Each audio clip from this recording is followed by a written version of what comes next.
Mic check, 1, 2, 3, 1, 2, 3. I've got you. Okay. So go ahead and roll. So we'll cover a different variety of topics. Okay. And we'll try to run through them quick so All right, I'm rolling. everyone gets happy with me. Yeah, let's talk about the abortion. Roe v. Wade overturned June 24th, currently in Texas on the laws. No exception for rape or incest. There is the Plan B, so-called morning after pill, as an option. Recently, State Senator Robert Nichols said he would vote for an exception to rape or incest if given an opportunity. What's your take? So there's going to be a lot of bills that will be proposed in the upcoming session to address abortion.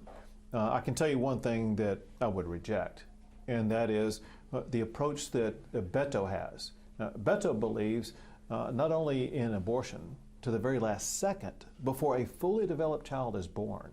He's even against providing medical care for a baby who survives an abortion.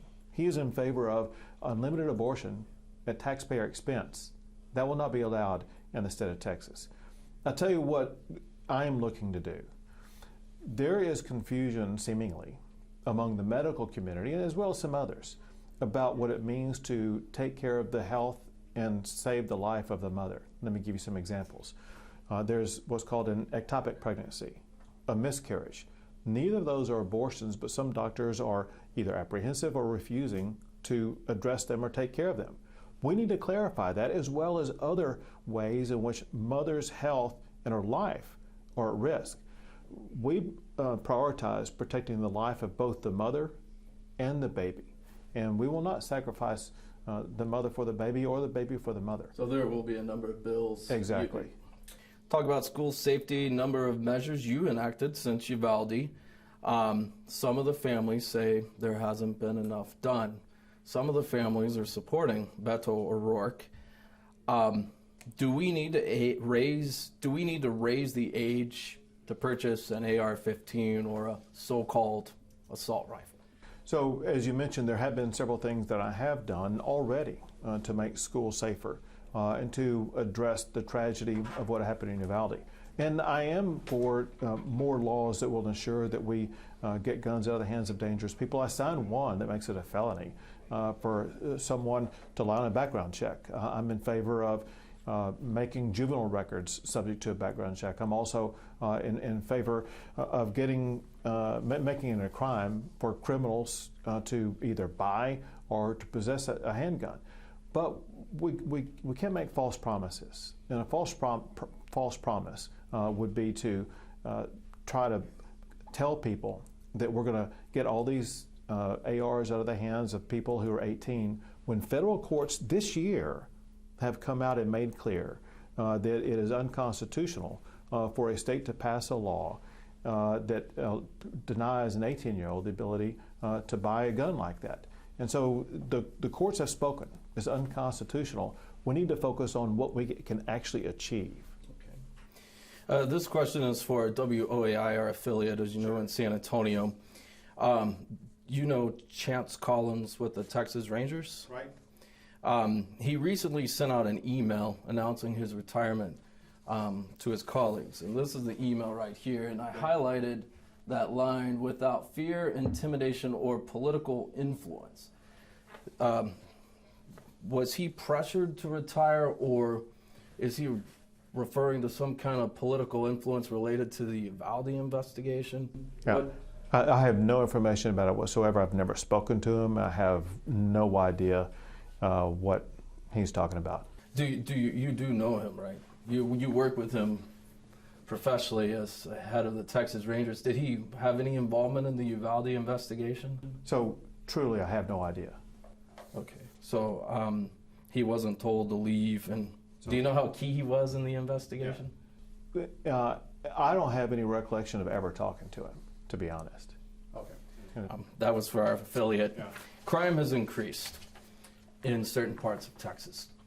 There's also a disparity in bails. If I were to commit a heinous crime here in Jefferson County with no record, I'd probably get a $1 million bond for murder. 90 miles away in Houston, someone with a criminal record, routinely, they are being afforded low bail amounts, sometimes below $10,000, and they reoffend. Is there a disparity in Texas, and does the legislature need to do anything about bail or bond reform? There's a disparity in Texas and a disparity in this race for governor because Beto supports this cashless bail system like they use in Harris County that lets dangerous criminals back out on the street, whereas I'm against the Harris County program of cashless bail that provides a revolving door for these dangerous criminals. I am running for re-election to stop what's going on in Harris County, to keep those dangerous criminals behind bars. In the past few years, there have been hundreds of people killed by people who were let out on bail, including a deputy constable who was killed by someone who killed somebody else last year and was let out on bail only to kill again. So this must stop what's going on in Harris County, Texas. Now, that was Omar Urson, I believe, the Right. deputy constable picking up food. The guy's initial bond, $35,000. A judge said that. It's insane. But no, it's beyond insane.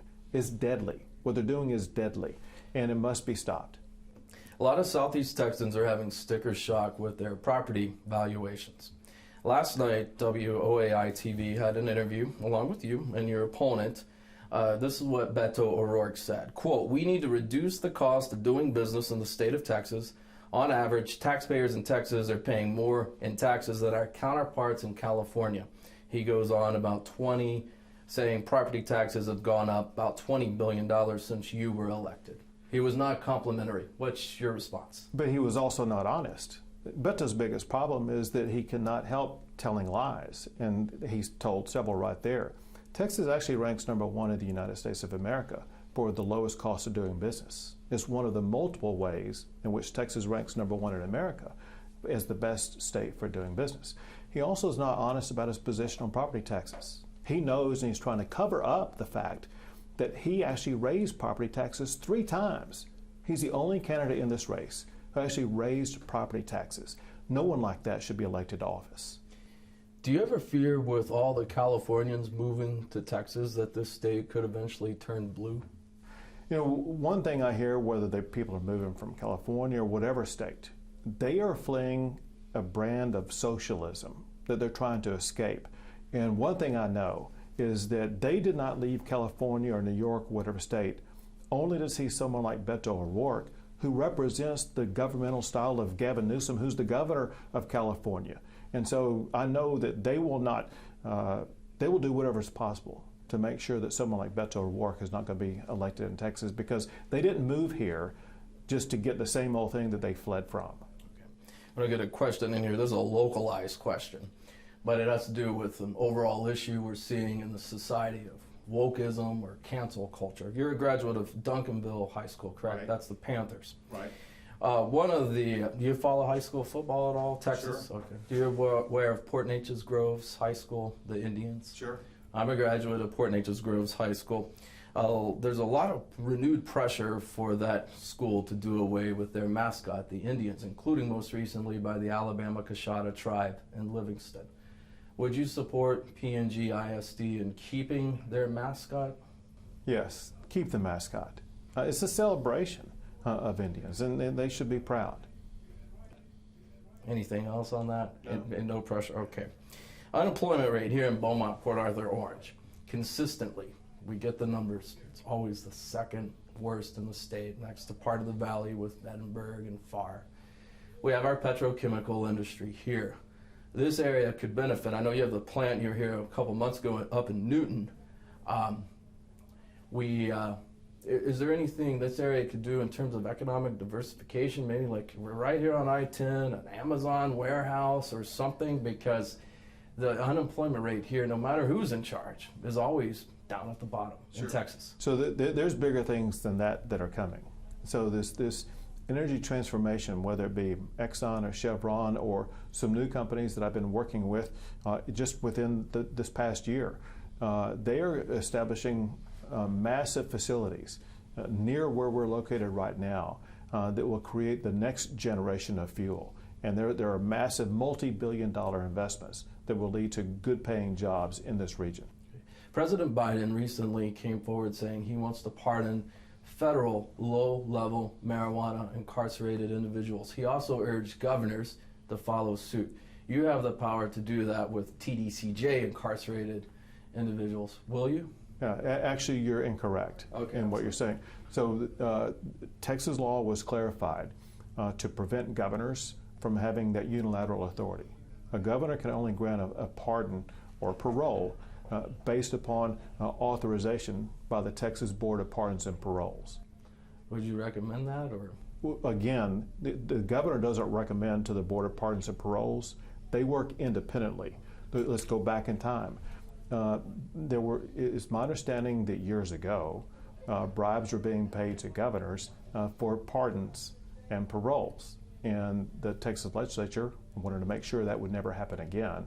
And hence, the governor doesn't have a direct role in pardons and paroles. The governor can only approve or disapprove of recommendations that are made by the Texas Board of Pardons and Paroles to the governor. Anything else you'd like to add? That's it. All right. Can we get